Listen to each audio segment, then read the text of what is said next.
Hello friend, इस video lecture में आप सभी का स्वागत है। इस वीडियो लेक्चर में हम बात करेंगे ठोसों के वैद्युत गुण की। ठोसों के वैद्युत गुण। तो आज का टॉपिक है हमारा ठोसों के वैद्युत गुण। ठोसों का वैद्युत गुणों के आधार पर वर्गीकरण तीन प्रकार से किया जा सकता है। तो आपके जो ठोस होते हैं वैद्युत गुण के आधार पर तीन प्रकार के होते हैं। पहले होते हैं आपके चालक, दूसरे होते हैं कुचालक और तीसरे होते हैं अर्धचालक। अब चालक किसे कहते हैं, कुचालक किसे कहते हैं, अर्धचालक किसे कहते हैं, इसे समझना है। जैसे आपकी कोई छड़ है, ये आपकी कोई छड़ है, तो जिस छड़ में आपका वैद्युत धारा का प्रवाह, जिस छड़ में आपकी विद्युत धारा, जो आपकी कोई छड़ है वो भी किसकी है, लोहे की।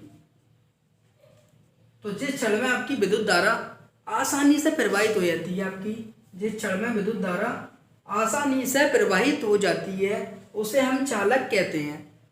और जिसमें आपकी विद्युत धारा आसानी से प्रवाहित नहीं होती, जैसे एक छड़ ओढ़ा है आपकी, वो लकड़ी की है, तो जिसमें वैद्युत धारा आपकी प्रवाहित नहीं होती है बिल्कुल भी, वो कुचालक कहलाते हैं। अर्धचालक जिनमें वैद्युत धारा प्रवाहित होती भी है और नहीं भी होती, वो क्या कहलाते हैं, आपके अर्धचालक।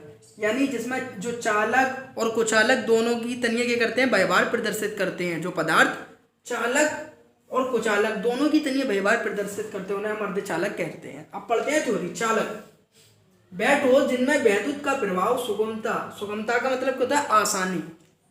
तो वह ठोस जिनमें वैद्युत का प्रभाव, सुगमता माने आसानी से होता है, और जिनकी चालकता 10⁻⁻4 से 10⁻⁻7 ओम इनवर्स मीटर इनवर्स होती है। तो चालक की भांति ठोस व्यवहार कब करते हैं, अपना बिहेवियर कब प्रदर्शित करते हैं, जब उनकी चालकता 10⁻⁻4 से 10⁻⁻7 के बीच में होती है। अगर इनके बीच में होगी तो चालक की तरह व्यवहार करेगा, वरना आपका कुचालक में चले जाएगा या चले जाएगा किसमें, अर्धचालक में चले जाएगा। अब बात करते हैं अचालक। वह ठोस जिनमें वैद्युत का प्रभाव नगण्य। तो नगण्य का मतलब क्या होता है, 0 0। तो नगण्य का मतलब 0 0 यानी बिल्कुल भी नहीं। तो वह ठोस जिनमें वैद्युत प्रभाव नगण्य होता है, यानी उनमें वैद्युत धारा बिल्कुल भी प्रवाहित नहीं होती। लकड़ी है, लकड़ी में तार लगा दो उसमें करंट नहीं आएगा। अब वहीं पर ही हम लोहे की छड़ में करंट लगाते हैं तो हमारे हाथ में करंट आ जाएगा। तो वह ठोस जिनमें वैद्युत का प्रभाव नगण्य होता है, यानी वैद्युत धारा बिल्कुल भी प्रवाहित नहीं होती है, उसे हम अचालक कहते हैं। क्या कहते हैं, अचालक। और जिनकी चालकता, जैसे चालक की परिभाषा क्या है, चालक कब होगा, अगर चालकता 10⁻⁻4 से 10⁻⁻7 ओम इनवर्स मीटर इनवर्स होगी। इसको पढ़ते हैं ओम, इसको पढ़ते हैं meter. Ohm inverse meter inverse होती है। और अचालक कब होते हैं, जब इनकी चालकता 10⁻⁻20 से 10⁻⁻10 ओम इनवर्स मीटर इनवर्स होती है। जब इनकी चालकता 10⁻⁻20 से और 10⁻⁻10 के बीच में होगी, जब ये अचालक की भांति व्यवहार करेंगे। अब बात करते हैं अर्धचालक। वह ठोस जो परम ताप 0 केल्विन पर कुचालक की भांति व्यवहार करते हैं। तो परम ताप क्या है आपका, यह टेम्परेचर है, ये आपका क्या है, टेम्परेचर। टेम्परेचर मतलब ताप। तो वह ठोस जो परम ताप कितना है आपका, 0 केल्विन। अगर उनका जो ताप है वो क्या है, 0, तो उनका ताप क्या है आपका, 0। तो वह ठोस अगर उनका ताप क्या होता है, 0 होता है, जब ठोस का ताप क्या होता है, 0, यानी हमने उसको जरा भी गर्म नहीं किया है, उसको बिल्कुल भी हमने हीट नहीं दी है। तो वह ठोस जिनका परम ताप 0 केल्विन पर कुचालक की भांति व्यवहार करते हैं। जब ठोस का ताप 0 केल्विन होता है, 0 होता है, तो वो कुचालक की भांति व्यवहार करते हैं। लेकिन जब हम उसके तापमान में क्या कर देते हैं, वृद्धि, जैसे हमने 100 दे दिया, 80 दे दिया, 70 डिग्री सेल्सियस दिया, समथिंग जितनी भी आवश्यकता है उस पदार्थ की, उसकी आवश्यकता अनुसार उसे क्या दिया, ताप। एवं तापमान बढ़ाने पर इनकी चालकता में वृद्धि हो जाती है। तो जब इनका 0 केल्विन ताप होता है, बात याद रखना है, अर्धचालक जो होता है, चालक कुछ अचालक की भांति का व्यवहार करता है जब इनका ताप 0 केल्विन होता है। लेकिन जब हम इसका टेम्परेचर बढ़ा देते हैं तो ये चालक की भांति व्यवहार करने लगता है। एवं तापमान बढ़ाने पर इनकी चालकता में वृद्धि हो जाती है।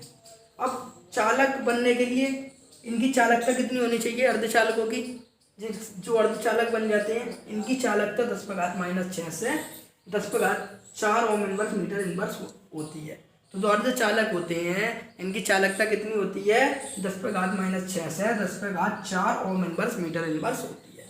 तो चालक क्या है, जिनमें करंट फ्लो आसानी से हो जाता है। अचालक जिनमें करंट फ्लो बिल्कुल भी नहीं होता। अर्धचालक जिनमें 0 केल्विन ताप पर अचालक की भांति व्यवहार करते हैं, लेकिन तापमान बढ़ाने पर चालक की भांति व्यवहार करने लगते हैं, उन्हें हम क्या कहते हैं, अर्धचालक कहते हैं। अब पढ़ते हैं हम, इसको रेस कर देते हैं। अगर आपको इसका स्क्रीनशॉट लेना है तो स्क्रीनशॉट ले लें।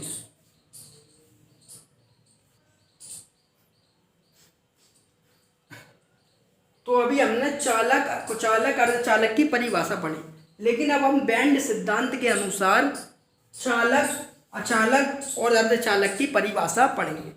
तो बैंड सिद्धांत, बैंड जो होते हैं आपके 2 प्रकार के होते हैं। एक होता है आपका चालन बैंड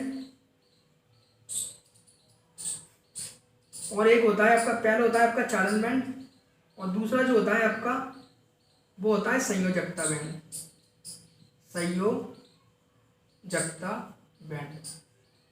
तो बैंड सिद्धांत समझने के लिए आपको 2 चीज़ों के बारे में पता होना। बैंड 2 प्रकार के होते हैं, एक होता है आपका चालन बैंड और एक संयोजकता बैंड। और बैंड सिद्धांत के अनुसार हम चालक, अचालक और अर्धचालक की परिभाषा पढ़ेंगे और समझेंगे कि बैंड सिद्धांत से चालक कब पदार्थ होता है, चालक कब होता है और अर्धचालक कब होता है। तो एक होता है आपका चालन बैंड, एक होता है संयोजकता बैंड। अगर आप कॉपी पेन लेके नहीं बैठे हो तो कॉपी पेन लेके बैठ जाए, जिससे मैं थ्योरी जो बोलूँ आप उसे लिखना है। तो पहले बात करते हैं चालन बैंड की। ये आपका एक बैंड है और ये दूसरा बैंड है। ये जो दूसरा बैंड है इसमें आपके इलेक्ट्रॉन उपस्थित है, इलेक्ट्रॉन भरे हुए हैं, इलेक्ट्रॉन भरे हैं इसमें क्या भरे हैं, इलेक्ट्रॉन। जिसमें इलेक्ट्रॉन भरे होते हैं उसे हम बोलते हैं संयोजकता बैंड। संयोजकता बैंड। और जो आपका खाली होता है उसे बोलते हैं चालन बैंड। खाली मतलब रिक्त।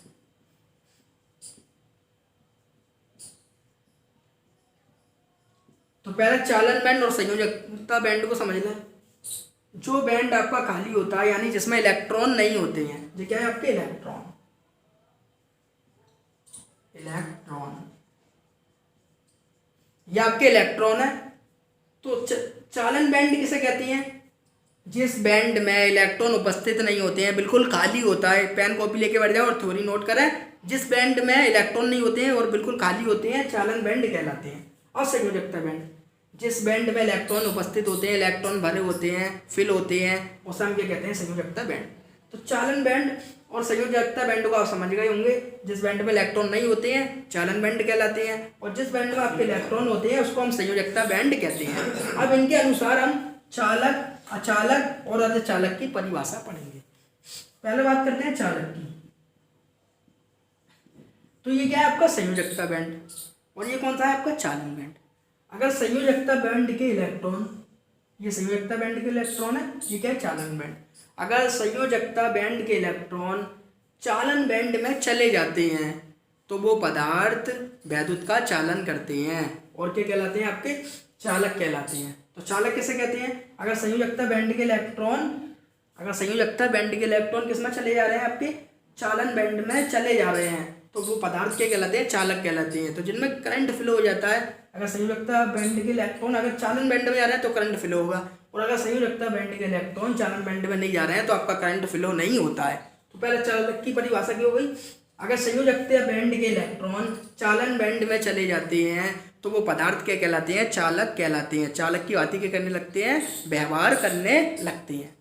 तो पहला क्या हो गया चालक। चालक किस, कोई पदार्थ चालक की भांति व्यवहार कब करता है, जब संयोजकता के बैंड के इलेक्ट्रॉन चालन बैंड में चले जाते हैं और वो पदार्थ क्या करता है, चालक की भांति व्यवहार करने लगता है।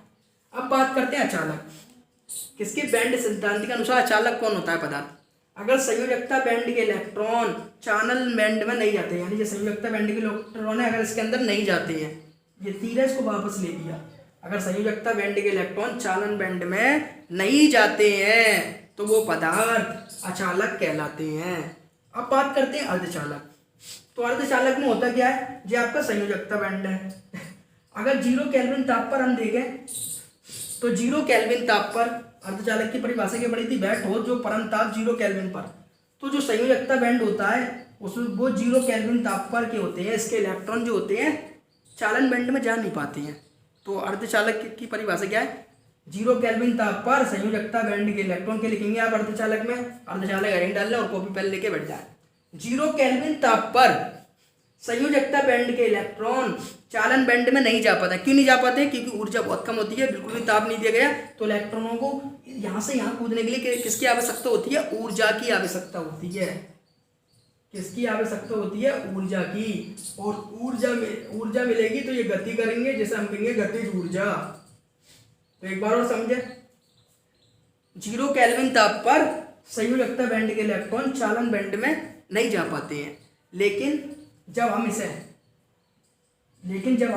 1 वोल्ट ऊर्जा देते हैं, कैसे देते हैं? संयोजकता बैंड को, तो संयोजकता बैंड के इलेक्ट्रॉन चालन बैंड में जाने लगते हैं और वो पदार्थ के कहलाते हैं? अर्धचालक कहलाते हैं। एक बार और समझाता हूं मैं तीनों की परिभाषा। चालन बैंड और संयोजकता बैंड। चालन बैंड किसे कहते हैं? जिसमें इलेक्ट्रॉन उपस्थित नहीं होते, चालन बैंड कहलाता है। संयोजकता बैंड जिसमें आपके इलेक्ट्रॉन उपस्थित होते हैं, उसे संयोजकता बैंड कहते हैं। अब इसके अनुसार चालक, अचालक, अर्धचालक की परिभाषा देना है मैं। तो पहले बात करते हैं चालक की। अगर संयोजकता बैंड के इलेक्ट्रॉन चालन बैंड में चले जाते हैं तो वो पदार्थ के कहलाते हैं? चालक कहलाते हैं। अचालक। अगर संयोजकता बैंड के इलेक्ट्रॉन चालन बैंड में नहीं जाते हैं तो वो पदार्थ अचालक कहलाते हैं। लेकिन अर्धचालक क्या? अर्धचालक में लिखेंगे 0 केल्विन ताप पर संयोजकता बैंड के इलेक्ट्रॉन चालन बैंड में नहीं जाते हैं, क्योंकि 0 केल्विन ताप कोई ताप नहीं है, बिल्कुल शून्य है, इसके इलेक्ट्रॉन में कोई गति नहीं होती, ना यहाँ से कूद के यहाँ नहीं जा पाते। तो पदार्थ जबकि होता है आपका, जबकि होता है अचालक। लेकिन 1 वोल्ट, लेकिन हम जब इसे 1 वोल्ट ऊर्जा देते हैं, किसको? संयोजकता बैंड को। जब हम 1 वोल्ट संयोजकता बैंड को ऊर्जा देते हैं तो इसके इलेक्ट्रॉन कूद कर चालन बैंड में जाने लगते हैं और ये पदार्थ किसकी तरह व्यवहार करने लगता है? चालक की भांति व्यवहार करने लगता है। ऐसा हम क्या कहते हैं? अर्धचालक कहते हैं। अगर 0 केल्विन ताप पर क्या होते हैं? संयोजकता बैंड के इलेक्ट्रॉन चालन बैंड में नहीं जाते, लेकिन 1 वोल्ट ऊर्जा दे देते हैं तो ये कूद कर चालन बैंड में चले जाते हैं और वो पदार्थ क्या कहलाता है? अर्धचालक कहलाता है। तो जो अर्धचालक होते हैं वो आपके 2 प्रकार के होते हैं। कितने प्रकार के होते हैं? 2 प्रकार के। अर्धचालक आपके 2 प्रकार के होते हैं। इतने का आप स्क्रीनशॉट ले लें, फिर उसके बाद हम बात करते हैं अर्धचालक के 2 प्रकार की। अब बात करते हैं हम अर्धचालकों के प्रकार की। तो आपके अर्धचालक 2 प्रकार के होते हैं। पहला होता है नैज अर्धचालक, दूसरा होता है अपद्रव्यी अर्धचालक। तो पहले बात करते हैं हम नैज अर्धचालक की, कि नैज अर्धचालक कहते किसे हैं। तो पहले नैज अर्धचालक को मैं समझाता हूं।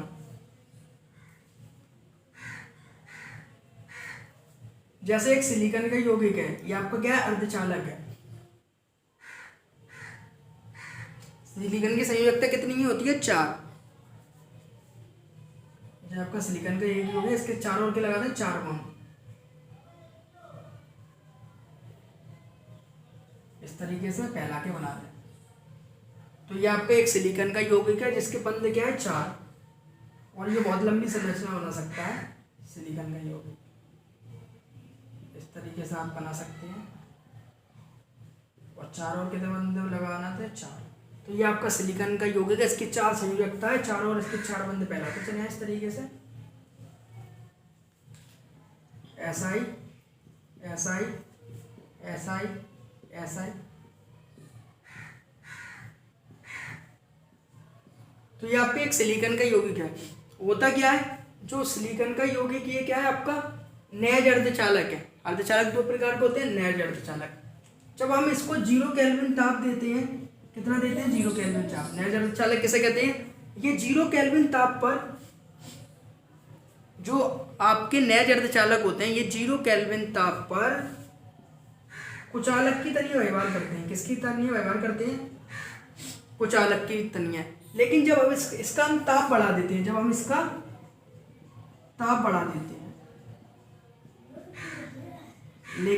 इसका ताप बढ़ा देते हैं तो ये चालक की भांति व्यवहार करने लगते हैं। तो ये क्या करने लगते हैं? चालक की भांति व्यवहार करने लगते हैं। जब 0 केल्विन ताप होता है तो कुचालक की भांति व्यवहार करते हैं, लेकिन जब हम इसका ताप बढ़ा देते हैं तो ये चालक की भांति व्यवहार कर देते हैं। अब चालक की भांति व्यवहार कैसे करते हैं? इसका कारण क्या है कि चालक की भांति व्यवहार करने लगते हैं? जब इसका ताप बढ़ता है तो इसके बंध टूटने लगते हैं। आपने पढ़ा है कि जब दो इलेक्ट्रॉन आपस में मिलते हैं तो एक बंध बनाते हैं। सहसंयोजी बंध कैसे बनता है? दो इलेक्ट्रॉन आपस में मिलकर एक बंध बनाते हैं, तो इसका बंध क्या होता है? टूट जाता है। ये बंध था, ये टूट जाता है। जब ये बंध टूटता है तो एक इलेक्ट्रॉन मुक्त इसका अलग हो जाता है और इसका एक इलेक्ट्रॉन मुक्त हो जाता है। ये क्या होते हैं? आपके मुक्त इलेक्ट्रॉन। इसको ऊपर लिखते हैं, इसे क्या बोलते हैं? मुक्त इलेक्ट्रॉन। तो आपको पता है मुक्त इलेक्ट्रॉन किसका कार्य करता है? दो कार्य करता है, एक रंग का, एक वैद्युत धारा का। तो इस कंपाउंड में जो वैद्युत धारा प्रवाहित होती है, जो चालक की तरह व्यवहार करता है, वो किसके कारण करता है? मुक्त इलेक्ट्रॉन के कारण व्यवहार करता है। उसे हम क्या कहते हैं? नया अर्धचालक कहते हैं। तो जो मैंने आपको समझाया वही क्या है? हमारी थ्योरी है। तो 0 केल्विन ताप पर जो नया अर्धचालक होते हैं वो कुचालक की भांति व्यवहार करते हैं, लेकिन ताप बढ़ा देने पर चालक की भांति व्यवहार करने लगते हैं। क्यों करने लगते हैं? क्योंकि ताप बढ़ाने पर इनके बंध टूट जाते हैं और जो मुक्त इलेक्ट्रॉन होते हैं वो क्या करते हैं? वैद्युत धारा प्रवाहित करने का कार्य करते हैं। अब थ्योरी पढ़ते हैं नया अर्धचालक की। नया अर्धचालक तापमान बढ़ाने पर विद्युत का प्रवाह करते हैं। अगर तापमान बढ़ा देंगे तो क्या कर देंगे? विद्युत का प्रवाह कर देंगे। 0 केल्विन तापमान पर नया अर्धचालक कुचालक की भांति व्यवहार करते हैं। जो मैंने बताया था, 0 केल्विन ताप पर कुचालक की भांति व्यवहार करते हैं, लेकिन तापमान बढ़ाने पर उसके सहसंयोजी बंध टूट जाते हैं। ये कौन से बंध है? सहसंयोजी बंध है, पता है आपको।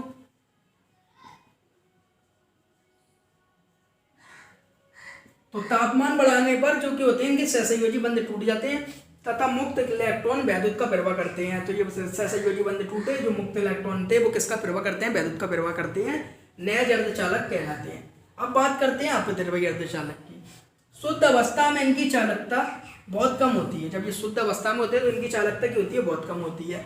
तो चालकता बढ़ाने के लिए क्या करते हैं हम? परंतु आवर्त सारणी के समीप के वर्ग के तत्व अशुद्धियों के रूप में मिला देते हैं। वैसे इनकी चालकता बहुत कम होती है, लेकिन चालकता बढ़ाने के लिए आवर्त सारणी के समीप के तत्व जैसे एल्यूमिनियम, फॉस्फोरस आदि हम क्या करते हैं? इसमें अशुद्धि के रूप में मिला देते हैं। तो परंतु आवर्त सारणी के समीप के वर्ग के तत्व अशुद्धियों के रूप में मिलाने पर इनकी चालकता बढ़ जाती है। जब हम इनमें तत्व मिलाते हैं समीप वाले आवर्त सारणी के, किसमें? अपद्रव्य अर्धचालक में, तो ये दो प्रकार के बनते हैं। कितने प्रकार के बनते हैं? दो प्रकार के। तो आवर्त सारणी के समीप के वर्ग के तत्व अशुद्धियों के रूप में मिलाने पर इनकी चालकता बढ़ जाती है। इस प्रकार के चालक अपद्रव्यी कहलाते हैं। ये दो प्रकार के होते हैं। तो जो अपद्रव्यी अर्धचालक होते हैं वो दो प्रकार के होते हैं। पहला होता है आपका N प्रकार के अर्धचालक, दूसरा होता है P प्रकार के अर्धचालक। लेकिन जब हमको एल्यूमिनियम की अशुद्धि मिला रहे हैं, एल्यूमिनियम तत्व मिला रहा है, तो कौन सा चालक बनेगा? N प्रकार का बनेगा कि P प्रकार का बनेगा? जब फॉस्फोरस को अशुद्धि के रूप में मिलाएंगे हम किसमें? अर्धचालक में, तो कौन सा बनेगा? P प्रकार का अर्धचालक बनेगा कि N प्रकार का अर्धचालक बनेगा? इसकी बात करेंगे हम जब आप इसका स्क्रीनशॉट ले लेंगे। तो जो अपद्रव्य अर्धचालक होते हैं दो प्रकार के होते हैं, N प्रकार के अर्धचालक, P प्रकार के अर्धचालक। बनते कब है? जब इसमें हम पास वाले तत्वों की अशुद्धियां मिलाते हैं। अशुद्धि किसकी मिलाएंगे? एल्यूमिनियम और फॉस्फोरस की।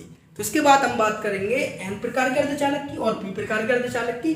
जब तक आप इसका स्क्रीनशॉट ले लें। और ये उदाहरण किसका है जो मैंने आपको समझाया है? ये नया अर्धचालक का है। अब बात करते हैं अपद्रव्य अर्धचालकों के प्रकार की। तो ये दो प्रकार के होते थे आपके, N प्रकार के अर्धचालक और P प्रकार के अर्धचालक। तो पहले हम N प्रकार के अर्धचालक के भाग को समझते हैं, फिर इसके बाद इसकी थ्योरी पढ़ेंगे। तो होता क्या है आपका इसमें? पहले सिलिकॉन के यौगिक की हम संरचना बना ले रहे हैं। जैसा ये बनाई थी हमने वैसे एक और बार बना ले रहे हैं सिलिकॉन के यौगिक की संरचना। तो आपको पता है सिलिकॉन की संयोजकता कितनी होती है? 4। तो पहले इसकी सिलिकॉन के यौगिक की क्या बना ले रहे हैं? संरचना।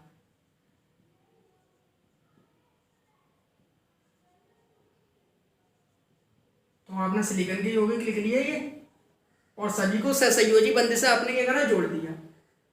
ये इनको आपस में जोड़ दिया सहसंयोजी बंध से।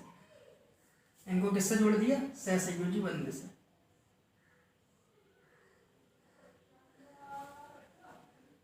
तो बस जोड़ते चले जाइए, बस क्या होना चाहिए?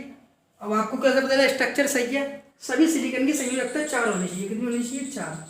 4 हो जाए तो आपका स्ट्रक्चर सही है, वरना क्या है? गलत। ये आपने बना दिया।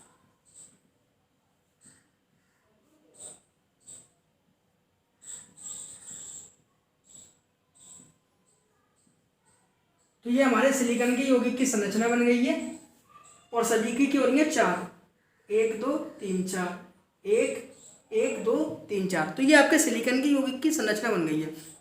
तो हम पढ़ रहे हैं एन प्रकार के अर्धचालक। एन प्रकार के अर्धचालक क्या होते हैं इसको आप समझिए। तो आपको पता होना चाहिए जो आपका सिलिकॉन होता है एसआई का नाम होता है सिलिकॉन, और एक होता है आपका पी, इसका नाम होता है फॉस्फोरस। तो एसआई का नाम होता है सिलिकॉन, पी का नाम होता है फॉस्फोरस। अगर इनकी संयोजकता की बात करें, संयोजकता, तो जो सिलिकॉन होता है इसकी संयोजकता 4 होती है और जो फॉस्फोरस होता है इसकी संयोजकता 5 होती है। तो एन प्रकार का अर्धचालक आपका बनता कैसे है? जब 4 संयोजकता वाले सिलिकॉन के यौगिक में हम अशुद्धि मिलाते हैं। अशुद्धि किसकी होती है? आपकी फॉस्फोरस की। तो 4 संयोजकता वाले जो सिलिकॉन के यौगिक है इसमें 5 संयोजकता वाला फॉस्फोरस की अशुद्धि मिलाते हैं। तो जब इसमें 5 संयोजकता वाले फॉस्फोरस की अशुद्धि मिलाते हैं, ये फॉस्फोरस आ जाता है। तो जो सिलिकॉन होता है उसकी संयोजकता 4 होती है। तो 4 4 सब आपस में बंध बना के क्या कर लेते हैं? साझा कर लेते हैं, क्योंकि जब 2 इलेक्ट्रॉन आपस में मिलते हैं तो आपको एक सिंगल बॉन्ड बनता है। तो यहाँ पर सभी सिलिकॉन की 4 संयोजकता थी, तो सभी ने आपस में 4 बंध बना लिए थे इस तरीके से। लेकिन जो फॉस्फोरस है इसकी 5 संयोजकता होती है, तो इसके 4 इलेक्ट्रॉन जो होते हैं सिलिकॉन के साथ बंध बना लेते हैं, लेकिन फॉस्फोरस का 1 इलेक्ट्रॉन रह जाता है। क्या रह जाता है? 1 इलेक्ट्रॉन। और इसको हम क्या कहते हैं? मुक्त इलेक्ट्रॉन कहते हैं। क्या कहते हैं? मुक्त इलेक्ट्रॉन कहते हैं। तो एक बार और सुन लें, जो सिलिकॉन का यौगिक होता है उसमें सिलिकॉन की संयोजकता 4 होती है और जो फॉस्फोरस होता है वो क्या होती है? अशुद्धि। तो सिलिकॉन के यौगिक में जब हम 5 संयोजकता वाले फॉस्फोरस की अशुद्धि के रूप में मिलाते हैं तो फॉस्फोरस के 4 इलेक्ट्रॉन सिलिकॉन के 4 इलेक्ट्रॉन के साथ 4 सहसंयोजी बंध बना लेते हैं। लेकिन जो फॉस्फोरस होता है उसके 5 इलेक्ट्रॉन होते हैं, 5 संयोजकता होती है। तो एक संयोजकता जितनी संयोजकता है, जितने बाह्यतम कोश में संयोजकता है इसकी उतने ही होंगे इसके पास इलेक्ट्रॉन होंगे।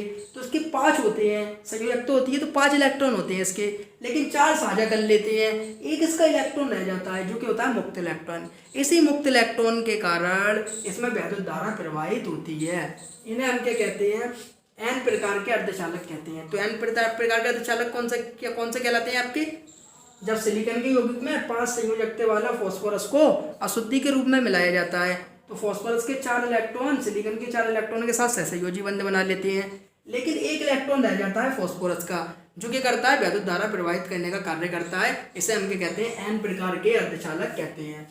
अब इसकी थ्योरी पढ़ते हैं। यदि 4 संयोजकता वाले सिलिकॉन के यौगिक में, तो ये 4 संयोजकता वाला सिलिकॉन का यौगिक है, तो जो मैंने आपको समझाया है वही क्या है? आपकी थ्योरी है, बहुत आसान। यौगिक में 5 संयोजकता वाले फॉस्फोरस को, तो ये 5 संयोजकता वाला क्या है? फॉस्फोरस। पी में किसे कहते हैं? फॉस्फोरस को अशुद्धि के रूप में मिलाया जाता है, तो अशुद्धि के रूप में ये मिला दिया, तो एन प्रकार के अर्धचालकों का निर्माण होता है। तो 4 संयोजकता वाले सिलिकॉन के यौगिक में जब 5 संयोजकता वाला फॉस्फोरस को अशुद्धि के रूप में मिला देते हैं तो एन प्रकार के अर्धचालक कहलाते हैं। इस अर्धचालक में पी की 5 संयोजकता होती है। तो मैंने आपको बताया इस अर्धचालक में फॉस्फोरस की कितनी होती है? 5 संयोजकता होती है। 5 संयोजकता होने के कारण 1 इलेक्ट्रॉन मुक्त अवस्था में होता है। तो फॉस्फोरस के 5 इलेक्ट्रॉन होते हैं, वो 4 सिलिकॉन के इलेक्ट्रॉनों के साथ साझा करके सहसंयोजी बंध बना लेते हैं, लेकिन 1 इलेक्ट्रॉन रह जाता है जो कि होता है मुक्त इलेक्ट्रॉन। तो यही लिखा हुआ है आपका, संयोजकता होने के कारण 1 इलेक्ट्रॉन मुक्त अवस्था में होता है जो वैद्युत प्रवाह के लिए उत्तरदायी होता है। जो वैद्युत प्रवाह के लिए डबल लिख गया है, हमारी ये वाली लाइन डबल लिख गई है, जो वैद्युत प्रवाह के लिए उत्तरदायी होता है, इसलिए इन्हें एन प्रकार के अर्धचालक कहते हैं। तो सिंपल सी आपके समझ में आ गई होगा। इसका स्क्रीनशॉट ले लें आप एन प्रकार के अर्धचालक का, फिर उसके बाद हम बात करते हैं पी प्रकार के अर्धचालक की।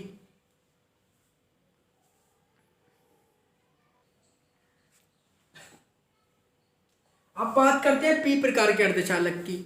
तो पहले पी प्रकार के अर्धचालक को समझते हैं, फिर उसके बाद इसकी थ्योरी पढ़ेंगे। तो इसमें क्या होता है आपको पता ही है, जो एसआई का नाम क्या होता है? सिलिकॉन। तो एन प्रकार के अर्धचालक में क्या होता था? अशुद्धि के रूप में क्या मिलाया जाता था? फॉस्फोरस। लेकिन जो पी प्रकार का अर्धचालक होता है इसमें अशुद्धि के रूप में एल्यूमिनियम मिलाया जाता है, Al। इसका नाम क्या होता है? एल्यूमिनियम। एल्यूमिनियम। और सिलिकॉन का यौगिक यही रहता है। और जो संयोजकता की बात करें तो जो सिलिकॉन होता है इसकी संयोजकता 4 होती है, और जो एल्यूमिनियम होता है इसकी संयोजकता कितनी होती है? 3। अब इसकी थ्योरी को समझते हैं। तो 4 संयोजकता वाले सिलिकॉन के यौगिक में, जो आपका क्या है, 4 संयोजकता वाला सिलिकॉन का यौगिक है, इसमें हम 3 संयोजकता वाले एल्यूमिनियम की अशुद्धि को मिला देते हैं। तो जब हम n प्रकार के अर्धचालक कब बनते हैं? जब 4 संयोजकता वाले सिलिकॉन के यौगिक में 5 संयोजकता वाला फास्फोरस मिला देते हैं तो n प्रकार का अर्धचालक बन जाता है। p प्रकार का कब बनता है? जब 4 संयोजकता वाले सिलिकॉन के यौगिक में 3 संयोजकता वाला एल्यूमिनियम अशुद्धि के रूप में मिला देते हैं तो आपका p प्रकार का अर्धचालक बनता है। अब बात सुनिए, ये क्या है? एल्यूमिनियम। इसकी संयोजकता है कितनी है? 3। क्या है आपका? सिलिकॉन का यौगिक। तो उसमें मैंने अशुद्धि के रूप में क्या मिला दिया? एल्यूमिनियम। तो ये मैंने सिलिकॉन के यौगिक को मिटा दिया और अशुद्धि के रूप में 3 संयोजकता वाला एल्यूमिनियम मिला दिया। तो आपने देखा जो सिलिकॉन होता है इसकी संयोजकता कितनी होती है? 4। तो एक सिलिकॉन के एक इलेक्ट्रॉन से इसने साझा कर लिया, एक से इसने कर लिया, एक से इसने कर लिया। क्योंकि जो एल्यूमिनियम होता है इसकी संयोजकता 3 होती है तो उसने 3 इलेक्ट्रॉन साझा कर लिया, और एक सिलिकॉन का इलेक्ट्रॉन क्या रह गया आपका? ये रह गया मुक्त। जो एक सिलिकॉन का इलेक्ट्रॉन क्या रह गया? मुक्त रह गया। जो सिलिकॉन का जो एक इलेक्ट्रॉन है इसको हम क्या कहते हैं? छिद्र। छिद्र या मुक्त इलेक्ट्रॉन। तो जो वैद्युत धारा का प्रवाह होता है वो इस मुक्त इलेक्ट्रॉन के कारण होता है, यानी छिद्र के कारण होता है। तो डिफरेंस क्या है दोनों में?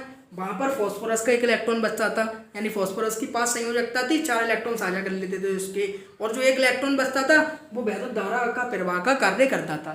लेकिन यहाँ पर क्या होता है? जब सिलिकॉन के यौगिक में हम 3 संयोजकता वाले एल्यूमिनियम की अशुद्धि के रूप में मिला देते हैं तो सिलिकॉन के 3 इलेक्ट्रॉनों के साथ एल्यूमिनियम के 3 इलेक्ट्रॉन साझा कर लेते हैं, लेकिन एक सिलिकॉन का एक इलेक्ट्रॉन रह जाता है, जिसे हम क्या कहते हैं? छिद्र या मुक्त इलेक्ट्रॉन कहते हैं। और यही मुक्त इलेक्ट्रॉन वैद्युत धारा के प्रवाह का कार्य करता है। इसे हम p प्रकार के अर्धचालक कहते हैं। तो आपको याद रखना है, वहाँ पर फास्फोरस का एक इलेक्ट्रॉन बचता था और यहाँ पर किसका बचता है? आपका सिलिकॉन का एक इलेक्ट्रॉन बचता है जिसको छिद्र बोलते हैं, और वही मुक्त इलेक्ट्रॉन, उसे कहते हैं, उस इलेक्ट्रॉन को हम मुक्त इलेक्ट्रॉन कहते हैं, और यही वैद्युत धारा के प्रवाह का कार्य करता है। तो जो आपने समझा है वही थ्योरी है। तो थ्योरी कैसे बनेगी? जब 4 संयोजकता वाले सिलिकॉन के यौगिक में 3 संयोजकता वाला एल्यूमिनियम को मिलाया जाता है तो इसे हम क्या कहते हैं? p प्रकार के अर्धचालक कहते हैं। इसमें क्या होता है? जो सिलिकॉन होता है उसकी संयोजकता 4 होती है और एल्यूमिनियम की संयोजकता 3 होती है। तो एल्यूमिनियम के 3 इलेक्ट्रॉन सिलिकॉन के 3 इलेक्ट्रॉनों के साथ साझा करके सहसंयोजी बंध बना लेते हैं, लेकिन सिलिकॉन का एक इलेक्ट्रॉन रह जाता है, उसे ही मुक्त इलेक्ट्रॉन या छिद्र कहते हैं, और यही इलेक्ट्रॉन वैद्युत धारा का प्रवाह का कार्य करता है।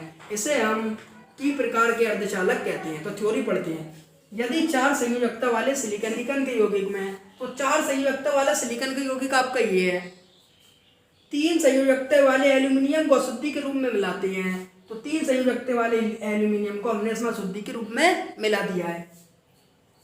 तो इस अर्धचालक में सिलिकॉन का एक इलेक्ट्रॉन मुक्त रह जाता है, जो मैंने आपको बताया था।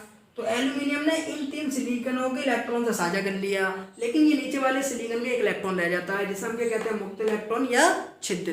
तो यही लिखा हुआ है आपका थ्योरी में। तो इस अर्धचालक में सिलिकॉन का एक इलेक्ट्रॉन मुक्त रह जाता है, जिसे छिद्र कहते हैं, जिसे छिद्र कहते हैं, जो वैद्युत धारा के प्रवाह के लिए उत्तरदायी होता है। इन्हें p प्रकार का अर्धचालक कहते हैं।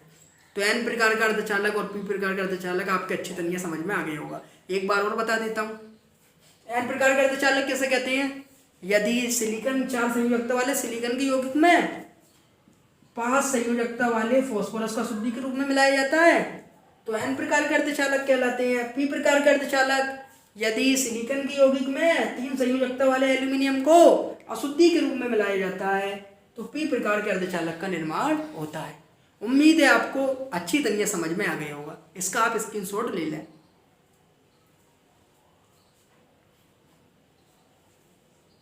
उम्मीद है आपको वीडियो अच्छी लगी होगी। वीडियो अच्छी लगी हो तो वीडियो को लाइक करें और हमारे चैनल को सब्सक्राइब करें।